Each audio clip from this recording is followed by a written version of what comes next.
नमस्कार। आज हम डिस्कस करेंगे इंपॉर्टेंट करंट अफेयर के क्वेश्चन। देखिए, करंट अफेयर के क्वेश्चन जो है ये अभ्यास सीरीज का जो है पार्ट है और आपको पता है अभ्यास सीरीज में मंथली बेसिस पर जो है वो करंट अफेयर के क्वेश्चन डिस्कस होते हैं। दिसंबर 2023 का जो है ये सेकंड पार्ट है करंट अफेयर का, दिसंबर 2023 का। इससे पहले एक पार्ट जो है डिस्कस हो चुका है। प्ले लिस्ट में आपको ये सारे के सारे पार्ट जो है वो मिल जाएंगे। प्ले लिस्ट में देख लेना, अभ्यास सीरीज की प्ले लिस्ट अलग से बनी हुई है। क्वेश्चन नंबर 1 से डिस्कशन स्टार्ट करते हैं। यहाँ पर बोलते हैं which of the following bank has been named bank of the year in India for 2023। बोलते हैं तो इंडिया में बैंक ऑफ द ईयर 2023 ये जो है वो किसको कहा गया या फिर किसको खिताब ये दिया गया बैंक ऑफ द ईयर 2023। तो बैंक ऑफ द ईयर 2023 जो था वो किस बैंक को दिया गया? ये फेडरल बैंक को जो था वो दिया गया। ऑप्शन डी जो है वो सही आंसर है। अब देखो, ये पब्लिकेशन एक निकाली गई जिसमें जो था वो फेडरल बैंक को जो था वो बैंक ऑफ द ईयर 2023 का खिताब दिया गया। परंतु आपने ध्यान रखना है कि ये निकाली किसके द्वारा गई, तो दो यहाँ पर द बैंकर करके जो है वो एक ऑर्गेनाइजेशन है जिसके द्वारा ये निकाली गई। बैंकर करके ये आपने ध्यान रखनी है। यहाँ से अगर क्वेश्चन बनता है करंट अफेयर का तो यही क्वेश्चन बनेगा, परंतु यहाँ से हमें एक और क्वेश्चन पता होना चाहिए स्टेट बैंक ऑफ इंडिया के बारे में। स्टेट बैंक ऑफ इंडिया देखो एक बहुत बड़ा बैंक है और स्टेट बैंक ऑफ इंडिया के बारे में क्वेश्चन जो है वो एग्जाम में पूछे जाते हैं। क्वेश्चन पूछा जाता है कि स्टेट बैंक ऑफ इंडिया की स्थापना जो था वो कब की गई थी? एसबीआई की स्थापना 1955 में जो था वो की गई थी, ये आपने ध्यान रखना है। इसकी स्थापना 1955 में की गई थी तो इसका पहले का नाम था the imperial bank of India, ये आपने ध्यान रखना है। जब इंपेरियल बैंक ऑफ इंडिया को नेशनलाइज किया गया तब ये स्टेट बैंक ऑफ इंडिया जो था वो कहलाया गया। परंतु अगर आपसे क्वेश्चन पूछ लिया जाए कि स्टेट बैंक ऑफ इंडिया को नेशनलाइज कब किया गया था तो वो भी पता होना चाहिए कि स्टेट बैंक ऑफ इंडिया को 1955 में जो था वो नेशनलाइज किया गया था। इससे पहले ये इंपेरियल बैंक जो था वो हुआ करता था। तो इंपेरियल बैंक की स्थापना कब हुई थी? तो ये जो इंपेरियल बैंक ऑफ इंडिया था इसकी स्थापना जो था वो 1921 में जो था वो हुई थी, वो भी आप ध्यान रखें। अगला क्वेश्चन देखते हैं हमारे पास क्या दिया गया है। यहाँ पर दिया गया है, बोलते हैं यहाँ पर in which of the following city 27th world investment conference was organised. तो बोलते हैं कि किस शहर में 27वें नंबर की जो था वो निवेशन सम्मेलन आयोजित किया गया। तो 27th नंबर की जो वर्ल्ड इन्वेस्टमेंट कॉन्फ्रेंस हुई वो कहाँ पर हुई? वो हमारी न्यू दिल्ली में जो है वो हुई। ऑप्शन बी जो है वो सही आंसर है। न्यू दिल्ली जो कि कैपिटल है इंडिया की, वहाँ पर जो था ये हुई वर्ल्ड इन्वेस्टमेंट कॉन्फ्रेंस। इसको WIC करके भी जो है वो लिखा गया, WIC, और 27th नंबर की जो था ये थी। अगर पूछा जाए आपको कि कहाँ किसने होस्ट किया इसको, तो इसको इंडिया ने होस्ट किया। International convention and expo centre जो यशोभूमि है ना न्यू दिल्ली में, वहाँ पर इसको होस्ट किया गया। कॉन्फ्रेंस पहली बार ऐसा हुआ कि न्यू दिल्ली में जो था ये ऑर्गेनाइज की गई थी, ये भी पता होना चाहिए आपको। तो इस कॉन्फ्रेंस के बारे में इतना आप जरूर ध्यान रख लें, वर्ल्ड इन्वेस्टमेंट कॉन्फ्रेंस के बारे में। आगे भी कुछ क्वेश्चंस पढ़ेंगे, वहां से कॉन्सेप्ट और भी क्लियर हो जाएंगे। अगले क्वेश्चन में बोलते हैं recently prime minister Narendra Modi inaugurated Swarved Mahamandir which is world's largest meditation centre is located in which city. तो बोलते हैं कि हाल ही में प्रधानमंत्री नरेंद्र मोदी ने जो था वो सर्ववेद महामंदिर का उद्घाटन किया, जो विश्व का सबसे बड़ा ध्यान केंद्र है। इसका उद्घाटन जो था वो कहाँ पर किया गया? तो इस सर्ववेद, ये जो एक वर्ल्ड का लार्जेस्ट मेडिटेशन सेंटर है, इसका उद्घाटन अभी हाल फिलहाल में जो था वो भारत के प्रधानमंत्री नरेंद्र मोदी जी के द्वारा किया गया। कहाँ पर किया गया इसका उद्घाटन? वाराणसी में जो था वो इसका उद्घाटन किया गया। तो आपने क्या ध्यान रखना है? यहाँ से वाराणसी ध्यान रखना है। ऑप्शन ए जो है वो बिल्कुल सही आंसर है। यहाँ से क्या कोई और क्वेश्चन भी बनेगा जो आप याद रख सकते हैं? बिल्कुल, यहाँ से और क्वेश्चन भी बनेंगे। यहाँ से सिंपल क्वेश्चन बन जाएगा कि प्रधानमंत्री नरेंद्र मोदी ने वर्ल्ड का लार्जेस्ट मेडिटेशन सेंटर कहाँ पर इनॉग्रेट किया है? तो ये दिसंबर 18, 2023 को किया गया है और वाराणसी में था वो किया गया। और सर्ववेद महामंदिर का नाम आपने ध्यान रखना है साथ में ही। और यहाँ से इतना ध्यान रख लिया, वाराणसी के बारे में हमने पहले भी क्या कोई क्वेश्चन पढ़ रखा है? देखो, ऐसा कोई भी इंपॉर्टेंट इवेंट अभी तक हमने वाराणसी का जो है वो नहीं पढ़ा है जो इतना इंपॉर्टेंट हो। अगला क्वेश्चन देखते हैं हमारे पास क्या पूछा गया है। बोलते हैं यहाँ पर recently who has been conferred with the 6th Rabindranath Tagore literary prize. तो बोलते हैं कि 6ठे रविंद्रनाथ टैगोर साहित्यिकी का जो पुरस्कार है उससे किसको सम्मानित जो है वो किया गया है? अभी हाल फिलहाल में ये 6th नंबर का जो था वो रविंद्रनाथ टैगोर लिटरेरी प्राइज जो था वो दिया गया। ये किसको दिया गया? ये दिया गया सुकृता पॉल कुमार को। Sukrita Paul Kumar, option A जो है वो सही आंसर है। इनको जो था ये दिया गया रविंद्रनाथ टैगोर जी के ऊपर ये जो अवार्ड है, लिटरेरी अवार्ड, ये आपने ध्यान रखना है। अब यहाँ से ये क्वेश्चन तो क्लियर हो गया। यहाँ से हम और भी क्वेश्चन जानेंगे, परंतु यहाँ से रविंद्रनाथ टैगोर जी के बारे में क्वेश्चन जो था वो जानेंगे। रविंद्रनाथ टैगोर जी ये एक इंपॉर्टेंट पर्सनैलिटी है और यहाँ से क्वेश्चन जो है वो एग्जाम में बनते हैं। डेफिनेटली बनते हैं, बनेंगे आगे आने वाले एग्जाम्स में भी। रविंद्रनाथ टैगोर जी को जो ये पहले भारतीय थे जिनको क्या दिया गया था, जिनको नोबेल प्राइज़ जो था वो दिया गया था। नोबेल प्राइज़ लिटरेचर में दिया गया था 1913 में जो था वो इनको ये नोबेल प्राइज़ जो था वो दिया गया था। और इनकी जो एक कार्य था गीतांजलि, उसके लिए जो था वो इनको ये दिया गया था। इन्होंने नेशनल एंथम इंडिया का तो दिया ही दिया, साथ में इन्होंने बांग्लादेश का भी जो था वो नेशनल एंथम जो था वो दिया था, ये ध्यान रखना है। 1915 में इनको जो था वो नाइटहुड की उपाधि से जो था वो सम्मानित किया गया था, जो ब्रिटिश किंग थे जॉर्ज V उनके द्वारा किया गया था। परंतु जब जलियांवाला बाग हत्याकांड होता है उसके बाद ये क्या करते हैं, उसके बाद ये अपने नाइटहुड की उपाधि को जो है वो 1919 में जो है वो वापस कर देते हैं। इन्होंने कहा कि हमें इसकी ज़रूरत नहीं है और इस तरह से अत्याचार हुए तो हम जो है वो क्या करेंगे, हम इस उपाधि को नहीं रखेंगे। इनके द्वारा विश्व भारती यूनिवर्सिटी की स्थापना की गई थी 1921 में, ये भी आपने ध्यान रखना है। और ये जो था वो वर्ल्ड पार्लियामेंट फॉर रिलीजन में बोले भी थे। इन्होंने 1929 में वहाँ पर पार्टिसिपेट किया था। 1929 के अलावा 1937 में भी इन्होंने वहाँ पर जो था वो पार्टिसिपेट किया था। ये चीज़ें आप इनके बारे में ध्यान रखें। और गुरुदेव भी तो इनको कहा जाता था, वो तो आपको याद ही होगा, गुरुदेव के नाम से भी इनको सम्मानित किया गया है। अगले क्वेश्चन में देखिए क्या बोलते हैं यहाँ पर which European country has withdrawn from the China's BRI यानी कि बेल्ट रोड इनिशिएटिव इन 2023। देखो कौन सी कंट्री है ऐसी जिसने जो है वो खुद को विड्रॉ लिया है चाइना के BRI से, ये आपने ध्यान रखना है। अब देखो चाइना का जो बेल्ट रोड इनिशिएटिव है ना, वहाँ से विड्रॉ किया गया है किसके द्वारा खुद को, इटली के द्वारा खुद को। ऑप्शन ए जो है वो सही आंसर है। इससे पहले देखो फिलीपींस कंट्री ने भी जो था वो ये ऐलान किया था कि हम चाइना के BRI से जो है वो खुद को बाहर निकाल रहे हैं, और अभी ये घोषणा जो है वो इटली के द्वारा भी जो है वो कर दी गई है। ये आपने ध्यान रखना है कि चाइना का ये जो बेल्ट रोड इनिशिएटिव है ये आखिर है क्या, जो इतना इम्पोर्टेंट है, इतना चर्चा में है। चाइना ने एक रोड कनेक्टिविटी जो था वो प्रोजेक्ट चलाया, जिसमें रोड से भी जो है वो क्या होगा, कनेक्टिविटी होगी, समुद्र से भी होगी, हवाई से भी होगी, ये सारी कनेक्टिविटी जो है वो होगी। इनके रोड और सी से जो है वो कनेक्टिविटी होगी, हवाई का नहीं है। और यहाँ पर चाइना ने बहुत सारी कंट्रीज़ को इसमें इंक्लूड कर लिया। चाइना उनको पैसा देगी डेवलपमेंट करने के लिए। अब पैसा देगी डेवलपमेंट करने के लिए तो चाइना को वहाँ से बहुत फ़ायदा होने वाला है। तो चाइना ने इस तरह का प्रोजेक्ट चलाया और बहुत सारी कंट्रीज चाइना के अब डेप्ट ट्रैप में फंस रही हैं, कर्जे में जो है वो चाइना के फंस रही हैं। तो जिन कंट्रीज़ को रियलाइज़ हो रहा है धीरे धीरे, वो खुद को यहाँ से निकाल भी रही हैं। अब यहाँ पर इटली ने जो एग्जिट किया है ना, वो G7 के साथ भी आप जोड़ सकते हैं।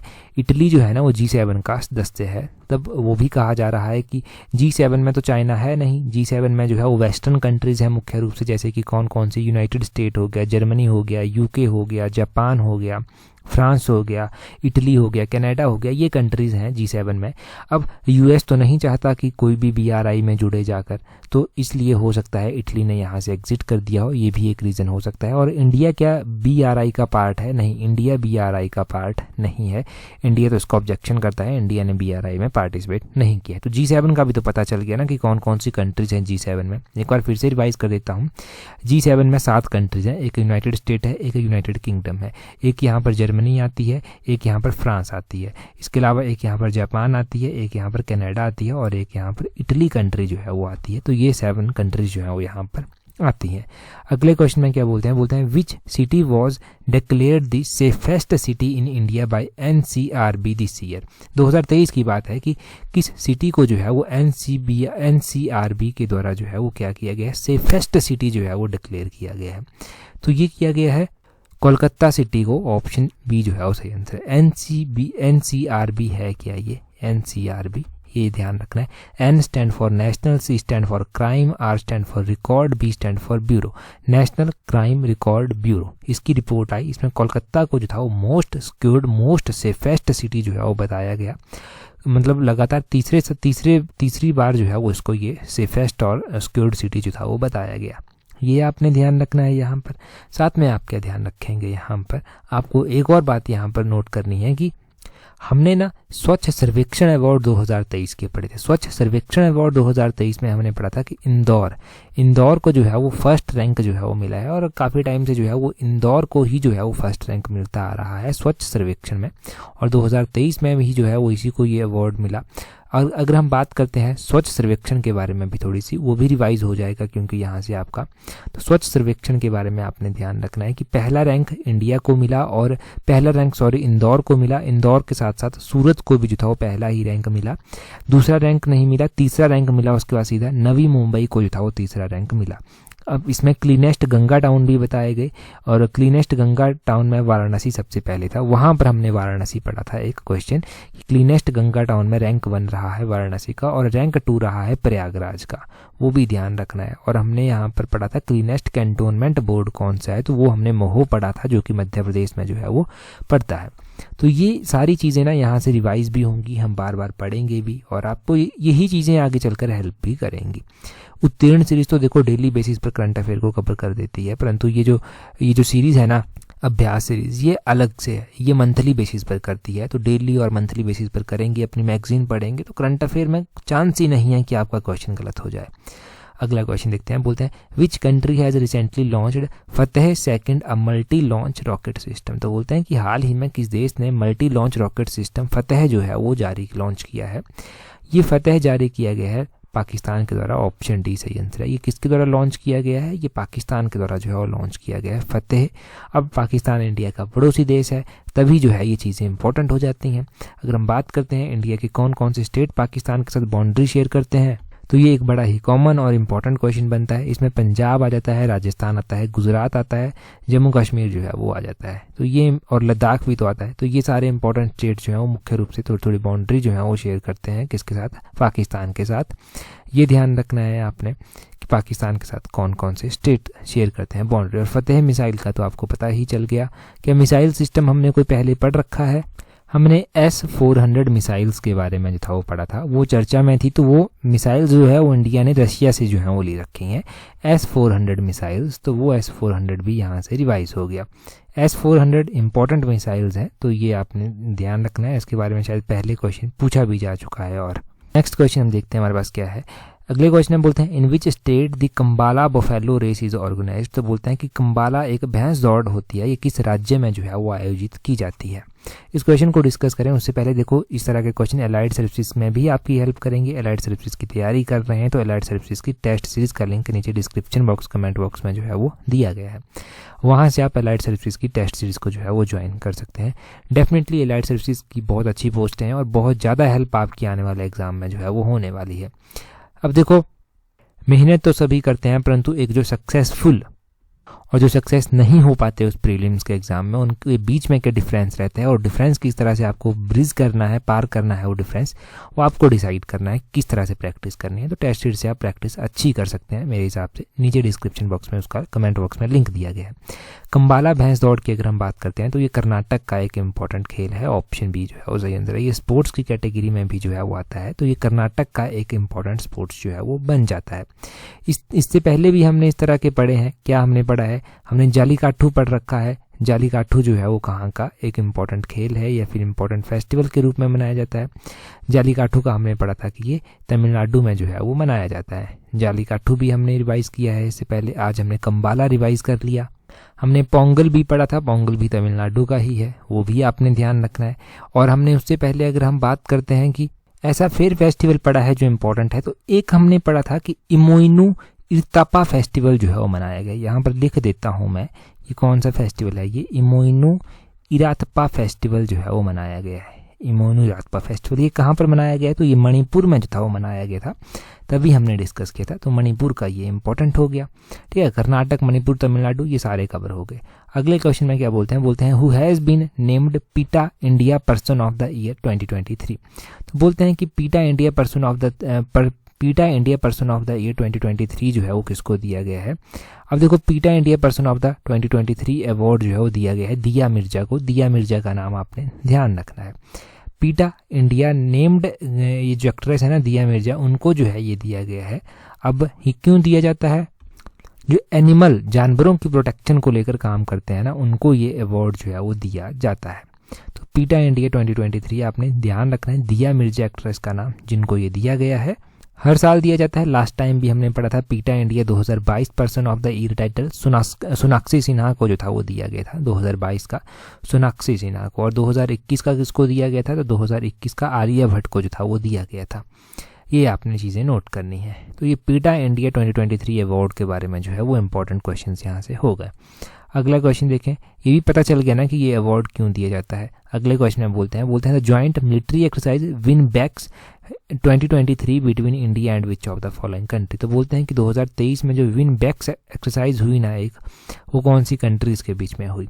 क्वेश्चन किसी भी तरह से पूछा जा सकता है। पहले हम डिस्कस करते हैं कि ये हुई कहाँ पर। आफ्टर ऑल ये हुई किसके साथ, ये वियतनाम के साथ हुई। ऑप्शन सी जो है वो सही आंसर है, वियतनाम के साथ हुई ये विन बैक्स एक्सरसाइज। अब ये हुई कहाँ पर और कब हुई। ये एक्सरसाइज दिसंबर महीने में हुई, 21 दिसंबर को हुई, और हनोई में जो था वो हुई। हनोई कहाँ पर पड़ता है, हनोई वियतनाम में पड़ता है, वियतनाम की कैपिटल है हनोई, जहाँ पर ये एक्सरसाइज जो है वो हुई। तो ये जॉइंट मिलिट्री एक्सरसाइज है विन बैक्स, इंडिया और वियतनाम के बीच में हुई कहाँ पर वो भी आपको पता चल गया। इंपॉर्टेंट एक्सरसाइजेज, एक तो हम पहले पिछले कल की ही इंपॉर्टेंट एक्सरसाइज पढ़ेंगे जो हमने पिछले कल ही रिवाइज की थी। वो कौन सी एक्सरसाइज थी वो आपने ध्यान रखना है, वो थी साडा तंसीक थी। वो साडा तंसीक एक्सरसाइज जो है वो सऊदी अरबिया और इंडिया के बीच में जो है वो हुई है। ठीक है, वो आपने ध्यान रखना है। अब इम्पॉर्टेंट मिलिट्री एक्सरसाइजेज कौन कौन सी हैं जो 2023 में हुई। एक तो हमने कौन सी पढ़ी थी एक्सरसाइज, एक एक्सरसाइज हमने पढ़ी थी यहाँ पर जो इंडिया और यूएस के बीच में जो है वो एक्सरसाइज होती हैं, वो कौन कौन सी थी। तो इंडिया और यूएस के बीच में जो है एक्सरसाइज होती है, युद्ध अभ्यास हो गया इंडिया और यूएस के बीच में। इंडिया और यूएस के बीच में ही जो है वो एक और एक्सरसाइज होती है युद्ध अभ्यास के अलावा, जिसका नाम है वज्र प्रहार। वो भी आपने ध्यान रखना है। और इंडिया बाकी कंट्रीज़ के साथ भी तो एक्सरसाइज करता है, जैसे कि कजाकिस्तान के साथ, उज्बेकिस्तान के साथ इंडिया एक्सरसाइज करता है डस्ट लिंक एक्सरसाइज। ये डस्ट लिंक भी इम्पॉर्टेंट है, ये आपने ध्यान रखना है। डस्ट लिंक एक्सरसाइज ये जो है वो इंडिया उज्बेकिस्तान के साथ करता है। अच्छा, कजाकिस्तान बार बार मैं बोल रहा हूँ, तो क्या कजाकिस्तान के साथ भी कोई एक्सरसाइज की जाती है। इंडिया देखो कजाकिस्तान के साथ भी एक्सरसाइज करता है। वो कौन सी एक्सरसाइज की जाती है, तो काजिंद करके एक्सरसाइज आती है, काजिंद करके एक्सरसाइज, ये कजाकिस्तान के द्वारा साथ जो है वो की जाती है। और कौन कौन सी इंडिया की ऐसी इंपॉर्टेंट मिलिट्री एक्सरसाइजेज हैं जो आपको याद रखनी है। इंडिया और श्रीलंका के बीच में स्लीनेक्स एक्सरसाइज होती है, स्लीनेक्स SLINEX। इंडिया और नेपाल के बीच में सूर्य किरण एक्सरसाइज होती है। इंडिया और बांग्लादेश के बीच में संप्रीति एक्सरसाइज होती है। इंडिया और चाइना के बीच में हैंड इन हैंड एक्सरसाइज होती है। और इंडिया और श्रीलंका के बीच में जो है वो एक्सरसाइज मित्र शक्ति भी जो है वो होती है। मित्र शक्ति आपने ध्यान रखना है कि इंडिया और श्रीलंका के साथ जो है वो होती है। तो रशिया इंडिया का काफ़ी अच्छा दोस्त है। रशिया के साथ कौन सी एक्सरसाइज होती है, रशिया के साथ इंडिया जो है वो इंद्र एक्सरसाइज जो है वो करता है। तो रशिया के साथ इंद्र एक्सरसाइज ध्यान रखनी है। नेक्स्ट क्वेश्चन देखते हैं। यहाँ पर बहुत सारी एक्सरसाइजेज रिवाइज हो गई, पिछले कल भी हुई थी। अगले क्वेश्चन में बोलते हैं which Indian society social activist has been named as the international anti corruption champion by the US government. तो बोलते हैं कि अमेरिकी सरकार ने किस भारतीय सामाजिक कार्यकर्ता को अंतर्राष्ट्रीय भ्रष्टाचार विरोधी चैंपियन के रूप में नामित किया है। ये निखिल दे को जो है वो किया गया है। ऑप्शन ए जो है वो सही आंसर है। यहाँ से इतना ध्यान रखें, निखिल दे को किया गया है। आगे बोलते हैं in which of the following country 16th world wushu championship was concluded. 16वें नंबर की जो विश्व वुशु चैंपियनशिप हुई ना, वो कहाँ पर हुई, कौन सी कंट्री में जो था वो हुई। 16वें नंबर की जो वुशु चैंपियनशिप हुई वो यूएसए में हुई। ऑप्शन बी जो है वो सही आंसर है। यूएसए में कहाँ पर हुई, यूएसए के फोर्ट वर्थ में जो था ये हुई। ये आपने ध्यान रखना है, फोर्ट वर्थ में हुई और टेक्सास में हुई एग्जैक्टली। ये आपने ध्यान रखना, टेक्सास यूएसए में जो है ये एक्सरसाइज जो है वो हुई। ये भी नोट करने वाली बात है यहाँ से। और वुशु का तो आपको पता है एक मार्शियल आर्ट है। वुशु तो आपको जानते ही होंगे, वह मार्शियल आर्ट की एक फॉर्म है जो परफॉर्म खेली जाती है एक तरह से। अगले क्वेश्चन में देखें क्या बोलते हैं। Recently who has been named Time magazine CEO of the year 2023। तो टाइम मैगजीन CEO ऑफ 2023 जो है वो किसको दिया गया है ये अवार्ड। टाइम मैगजीन CEO 2023 जो है ये दिया गया है साम अल्टमान को। ऑप्शन ए जो है वो सही आंसर है, साम अल्टमान को जो है ये दिया गया है। अगर हम बात करते हैं टाइम मैगजीन की, तो देखो टाइम मैगजीन ना अलग अलग अपनी रैंकिंग जो है वो निकालता रहता है। क्या टाइम मैगजीन के द्वारा कुछ और रैंकिंग भी निकाली गई, अगर निकाली गई तो वो किसको जो था वो दी गई वो पता होना चाहिए। यहाँ पर टेलर स्विफ्ट का नाम आपने सुना होगा। टेलर स्विफ्ट जो है वो अमेरिकन सिंगर है, सॉन्ग राइटर है टेलर स्विफ्ट। यहाँ पर इनका नाम लिखता हूँ मैं टेलर स्विफ्ट करके। और ये स्विफ्ट गाड़ी वाला स्विफ्ट है। ये स्विफ्ट जो है ना, इनका नाम आपने ध्यान रखना है। Time person of the year 2023 award जो है वो उनको दिया गया है। कौन सा? टाइम मैगजीन का जो person of the year award है 2023 का, वो टेलर स्विफ्ट को जो है वो दिया गया है। और इनका नाम इसलिए भी इम्पोर्टेंट है क्योंकि ये फर्स्ट वुमेन बनी है जो पर्सन ऑफ द ईयर के लिए 2 बार जो है वो नामित हो चुकी हैं। ये भी आपको पता होना चाहिए। ट्वाइस जो है ये 2 बार नामित हो चुकी हैं। अगले क्वेश्चन में बोलते हैं यहाँ पर, who has been crowned Miss India USA 2023। ये मिस इंडिया यूएसए 2023 जो है वो अवार्ड दिया गया है, ये किसको जो है वो दिया गया है? तो मिस इंडिया 2023 अवार्ड जो है ये दिया गया है रिजुल माइनी को। रिजुल माइनी, ऑप्शन ए जो है वो सही आंसर है। अब हम बात करेंगे यहाँ पर कि मिस इंडिया का टाइटल जो है वो किसके पास है 2023 का, वो आपको पता होना चाहिए। उनका क्या नाम है जिनके पास मिस इंडिया का टाइटल जो है वो है? तो 2023 की नंदिनी गुप्ता हैं जिनके पास मिस इंडिया का टाइटल है। अगर हम बात करते हैं यहाँ पर मिस यूनिवर्स की, मिस यूनिवर्स 2023 का टाइटल जो है वो किसके पास है? तो मिस यूनिवर्स का टाइटल हमने पढ़ा था एक पर्सनैलिटी का नाम, जिनका नाम जो निकारागुआ की थी, जिनका नाम था सेनिस प्लासियोस जो था वो उनका नाम था। देख लेना एक बार मिस यूनिवर्स का नाम, इंपॉर्टेंट है। मिस यूनिवर्स हो गया, मिस इंडिया हो गया 2023 का, और मिस इंडिया यूएसए 2023 का अवार्ड हो गया।